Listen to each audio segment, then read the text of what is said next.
We'll sing of your praises forever. Your most pure heart will ever be and lead by example. Once again, thank you, and may we all live up to the promise we make today.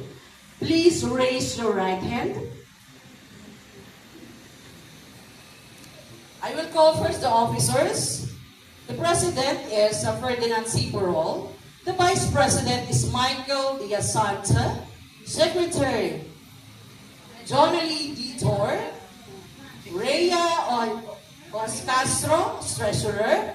Auditor, Joe Larayos. Where is he? Public Relation Officer, the PRO is Marcos Tojo. Finance Committee, Robel Caubang. Sports and Events Committee,